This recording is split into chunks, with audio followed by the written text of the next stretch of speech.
경기도 평생교육진흥원.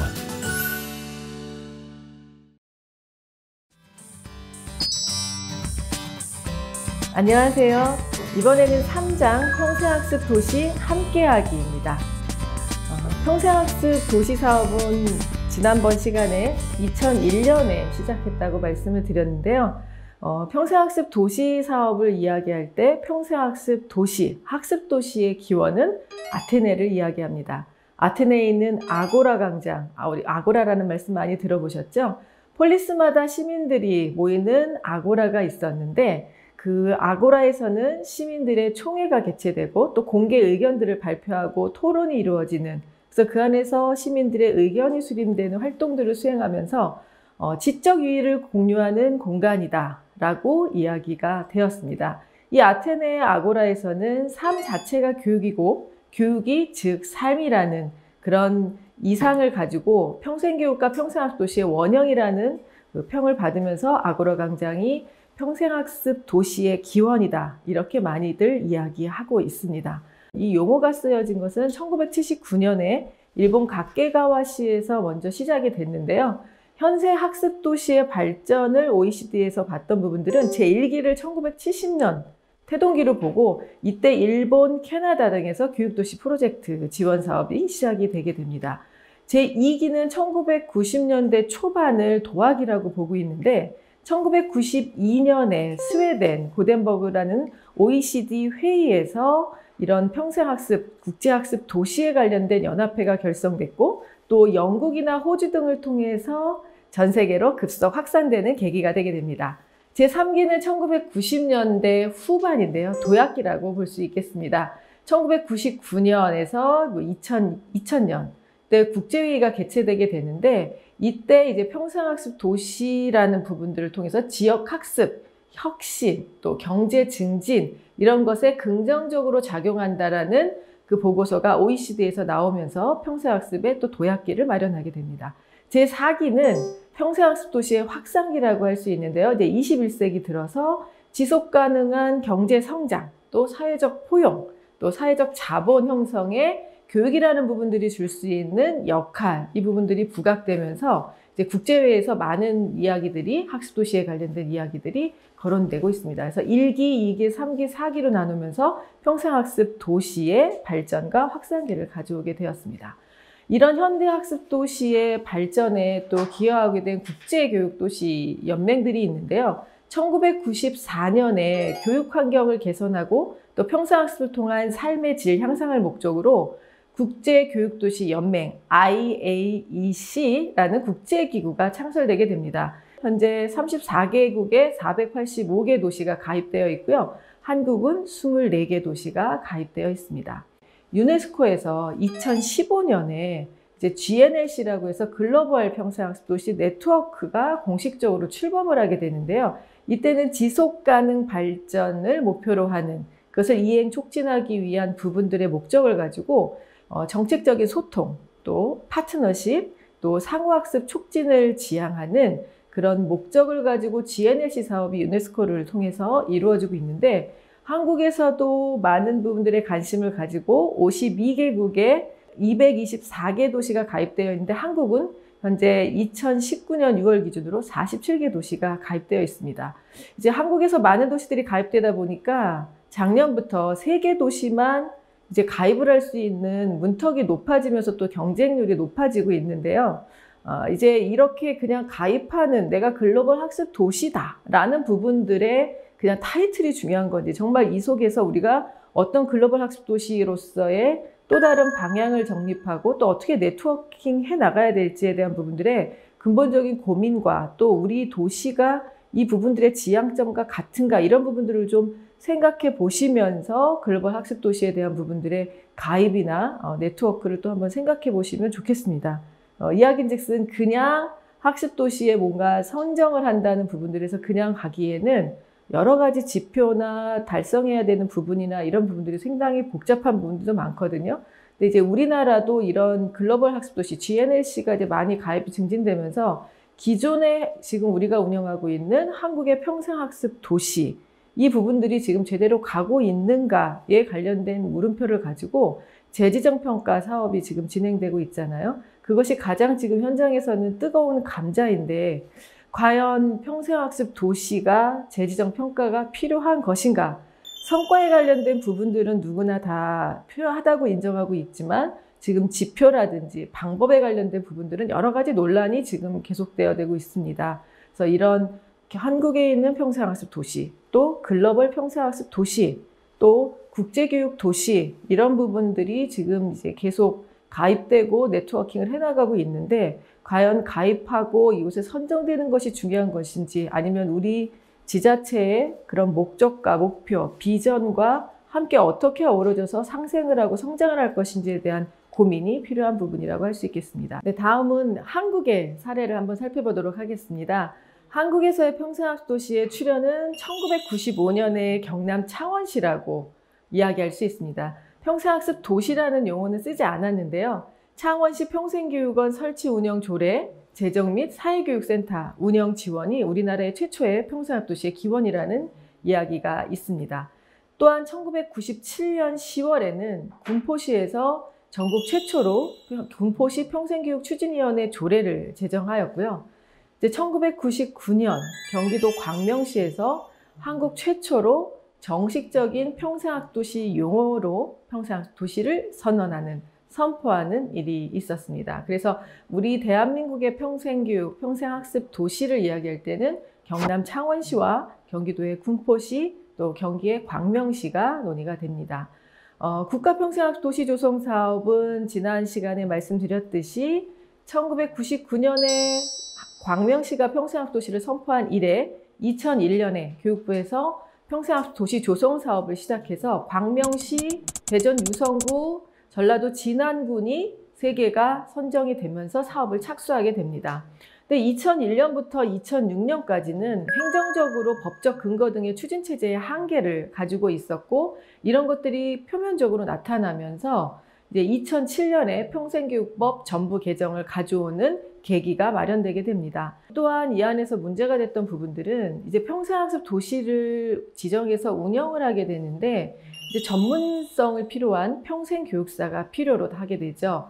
근데 공무원 조직 안에는 평생교육사가 없고 그래서 여러 가지 고민을 하던 끝에 전문계약직 제도를 통해서 평생교육사들이 공무원으로 일을 하게 됩니다. 그런데 이것이 어떤 한시적인 업무에 필요한 공무원 계약직 업무에 관련된 그런 직렬이었기 때문에 평생학습 도시는 1년, 2년 안에 끝나는 것이 아니라 지속적으로 해야 되는 업무임에도 불구하고 이 평생교육사가 채용됐던 그 전문계약직이라는 제도는 5년이 지나고 나면 다시 재채용을 해야 되는 부분들의 불합리성이 있었습니다. 예를 들어 제가 5년 동안 같은 곳에 근무를 하면서 계속 1년마다 연봉이 올랐다면 5년이 지난 다음에는 다시 내가 공개 채용을 해서 가장 하한액을 받고 다시 시작해야 되는, 그러면 어떤 사람 같은 경우에는 연봉이 5년 뒤에 더 증가하는 것이 아니라 5년 뒤에 연봉이 1,000만 원, 2,000만 원이 깎여서 다시 그 도시에서 일을 해야 되는 이런 불합리성이 지속적으로 나오기 시작하면서 평생교육사들의 신분상의 문제가 계속 속출되게 됩니다. 뭐 승급을 하는 부분이거나 직급을 상향시켜서 TO를 만드는 부분들도 있었지만 대부분의 도시들은 시간계약직으로 운영하는 부분들이 많았죠. 근데 이제 평생학습이 계속 강조가 되면서 이제 시간제로 일하던 평생교육사들이 전임 공무원으로 일하는 케이스도 많이 늘었지만 지금까지도 모든 신분들이 계약직으로 일을 하기 때문에 지금 평생교육사들의 직렬화 운동이 계속 이어지고 있고 이 직렬의 문제는 계속 그 행정직 공무원 안에서도 필요성을 계속 대두되고 있는 부분입니다. 대한민국의 평생학습 도시 현황은 총 226개의 기초자치단체 중에서 167개 도시가 선정이 되었습니다. 지금 전국 대비 74%를 보이고 있는데요.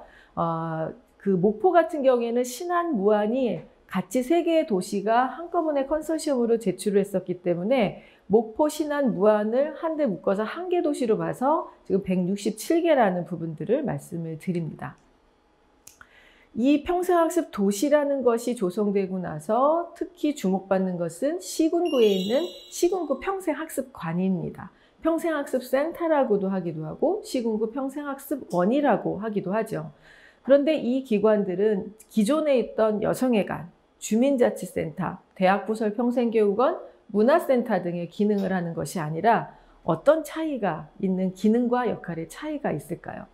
지금 많은 공무원분들이 이제 인사발령이 나서 오게 되면 과연 이 부서는 뭐 하는 부서야? 평생학습 도시 무슨 업무를 하는 일이야? 라는 부분들의 어떤 그 바운더리가 정해져 있지 않은 역할과 기능에 많은 혼란과 많은 고충을 토로하기도 합니다. 이렇게 제가 온라인 강의를 하게 된 가장 큰 이유도 공무원들이 인사발령 나서 왔는데 과연 주민자치센터 가서 뭐 하는지 알겠어. 여성회관 무슨 업무 하는지 알겠어. 근데 도대체 시군구 평생학습관, 평생학습과, 평생학습팀, 도대체 평생학습 도시 뭐 하라는 거야? 라는 부분들의 가장 고충이 크기 때문에 이 구심체 기능을 강화한다는, 구심체 기능을 해야 되고 네트워킹을 해야 된다는 이 시군구 평생학습관의 과연 역할과 기능, 우리가 꼭 신경 써야 되는 공공재원으로서의 시군구 평생학습관의 역할은 무엇일까요? 그림을 나중에 보게 될 텐데요. 그림 안에 보게 되면 옛날 같은 경우에는 국가로부터 시도, 시군구, 읍면동으로 내놓은 조직은 거의 수직적으로 그렸던 그림들을 볼 수 있을 겁니다. 그 다음에는 수평적 그림들을 보셨을 텐데요. 지금은 수직, 수평이 아니라 원, 그 안에 C줄과 날줄로 연결된 학습망, 그물망을 저희가 이야기하고 있습니다.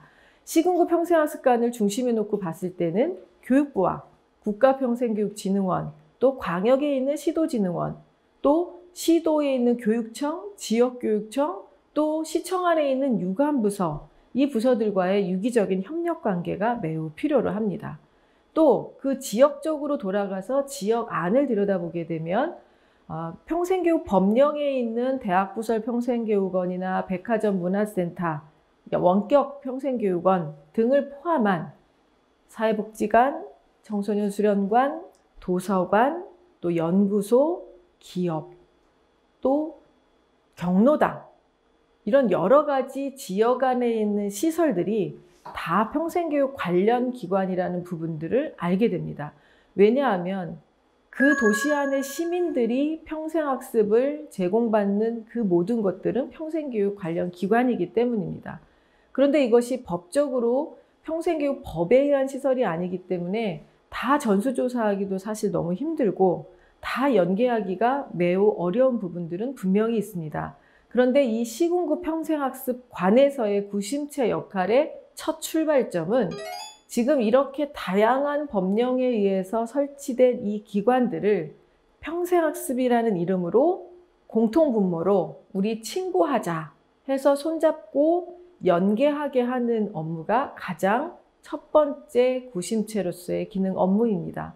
그렇다면 그 안에 어떤 프로그램들이 운영되고 있는지, 그 기관의 특성은 무엇인지, 그 안에 가지고 있는 현황은 어떤 것인지, 이런 부분들을 조사하고 분석하면서 그 도시 안의 균형과 또 분산 중복되어 있는 투자되는 부분들을 조사하면서 균형을 도모하는 그런 부분들이 이제 시군구 평생학습관의 중요한 역할이라고 할 수 있을 것 같습니다. 경기도에는 31개 시군 중에 29개 시군이 평생학습 도시로 선정을 받았고, 나머지 2개 도시 또한 거의 평생학습 도시보다 훨씬 더 평생학습 도시를 잘하는 도시들로 구성되어 있습니다.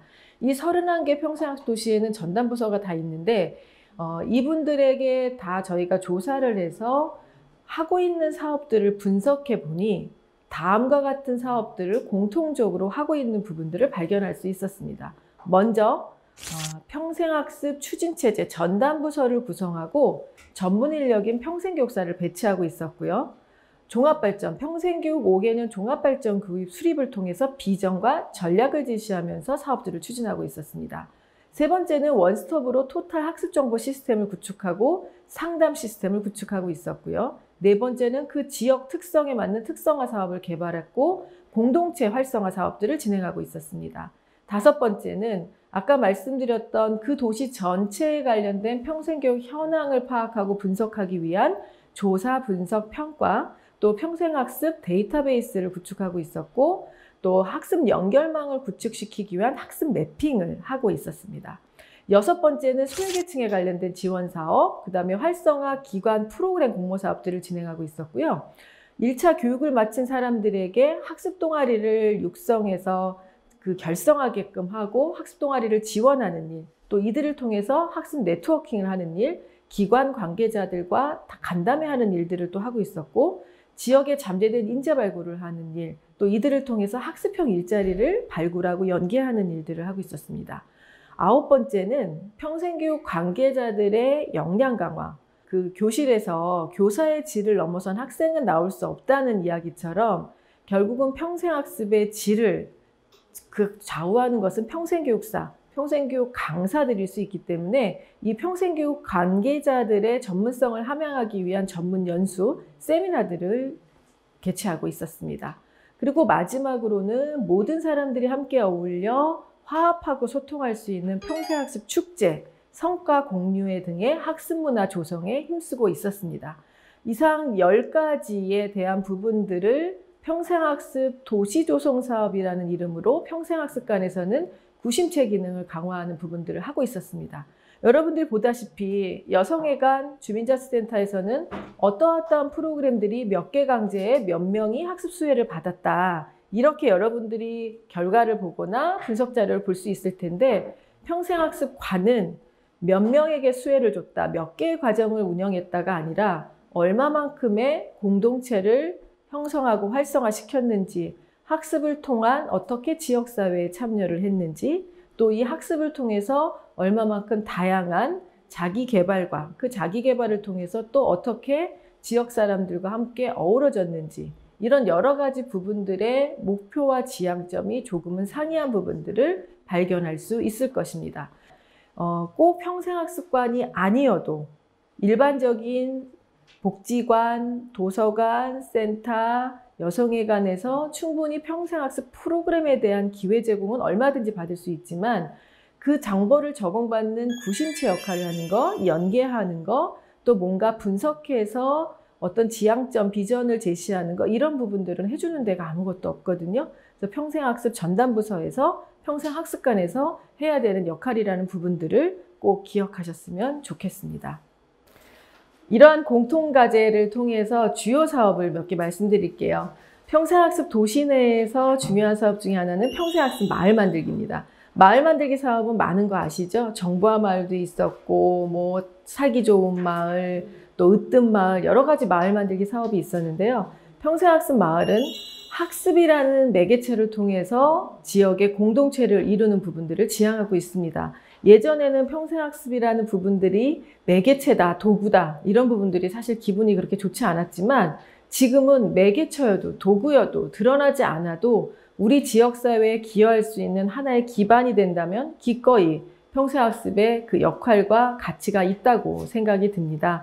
평생학습 마을 조성은 각자 다 여러 가지 비전이 있겠지만, 저희 경기도에서 평생학습 마을을 운영하면서의 비전에 관련된 부분들은 주민이 평생학습 참여장을 통해서 주민 강사가 되고, 또 그 안에서 주민이 학습 코디네이터로 양성돼서 그들에게 학습형 일자리를 제공하고, 주민들에게는 다양한 학습을, 마을에는 성장과 소통의 장을 제공하는 부분들을 지향하고 있습니다. 그래서 우리가 살고 있는 삶터에 배움터를 조성하고 그 안에서 소소한 일자리를 만드는 부분들이 선순환되는, 그래서 지속가능한 건강한 학습 생태계를 조성하는 마을 사업이 평생학습 마을 사업입니다. 이 안에서 가장 중요한 부분들은 사실은 외부의 전문가가 들어가는 것이 아니라 내부에 있는 주민들 중에서 잠재된 인적 자원을 발굴해서 그들이 가지고 있는 달란트를, 그들이 가지고 있는 재능을 발굴해서 활용해서 그것들이 지역사회에 환원되는 부분들을 활용한다는 큰 지향점을 가지고 있습니다. 또 두 번째는 이렇게 지금 배움터에 관련된 부분들, 일터에 관련된 부분들, 삶터에 관련된 부분들의 변화를 지향하고 있는데, 배움터 같은 경우에는 우리가 지금 버려진 공간, 유휴 공간들을 활용하는 부분들을 방점을 찍고 있고요. 일터 같은 경우에는 외부의 강사들이 와서 마을에서 강의를 했다면, 이제는 마을 안에서 주민들의 잠재된 인적 자원들, 주민들이 가지고 있는 재능을 찾아서 주민들이 강의를 하는 그 주민 강사를 양성하는 부분들에 포커싱을 했고요. 또 마을에 소통이 없던 마을에 주민들이 소통하는 맞춤형 프로그램들을 제공하는 건데, 특히 하나의 사례 중에 하나는 우리 안양의 정다운 마을에서 했던 지훈할매의 고추장 학교가 아직도 기억에 남는 것 같습니다. 70이 넘으신 선생님께서 정말 고추장을 너무 맛있게 담그시거든요. 그것을 30대 주부들이 전수받는 그런 프로그램들을 마을 안에서 진행이 됐는데, 아까 말씀드렸던 부분도 있지만 지식을 얻고자 하는 부분들은 책을 통해서도 얻을 수 있습니다. 그런데 우리가 삶을 통해서 얻은 지혜는 이 어르신들의 말씀을 통해서 또 여러 그들의 삶의 경륜을 통해서 얻을 수 있겠는데요. 이런 삶의 지혜를 배우는 부분들이 평생학습 마을에서 이루어지고 있습니다. 평생학습 마을을 만들 때 꼭 공무원분들이, 관계자분들이 신경 써주시면 좋을 부분들은 마을의 협의체를 구성하게끔 해주셔야 됩니다. 한두 사람에 의해서 마을이 운영되는 것이 아니라 마을에 관심 가지고 있는 위원회를 구성해야 된다는 것, 유휴 공간을 찾아서 마을 배움터를 조성해야 된다는 것, 마을 주민들의 열정 있는 분들을 발굴해서 코디네이터를 양성하고 배치해야 되는 문제, 지역에 있는 잠재된 재능들을 발굴을 해서 지역 주민들을 강사로 쓰는 주민 강사 배치, 이런 부분들을 통해서 주민의 맞춤형 프로그램을 제공하고 공동체 활동과 동아리 운영, 또 마을의 의제를 발굴하는 일들이 이루어졌으면 좋겠습니다. 이것이 평생학습 마을을 만드는 가장 중요한 목적이고 또 프로세스라 할 수 있을 것 같습니다. 두 번째로 중요한 것이 학습 동아리입니다. 학습 동아리를 보시게 되면 1차 자기교육 개발을 다 해서 교육을 마치죠. 그러고 나면 사실은 그냥 수료해서 집으로 가게 되면 언젠가 도움이 될 수는 있겠지만 그냥 내가 아는 것으로 끝나는 건데, 이 학습 동아리 활동까지 이어지게 되면 내가 배운 것을, 안 것을 지역사회와 나누는 활동을 하게 되거든요. 이 부분들을 통해서 내가 자기개발도 할 수 있겠지만 사회공헌도 할 수 있게 되고, 그 다음에는 소소한 일자리, 아예 나중에는 전문가로 거듭나는 부분들의 사례를 많이 볼 수 있었습니다.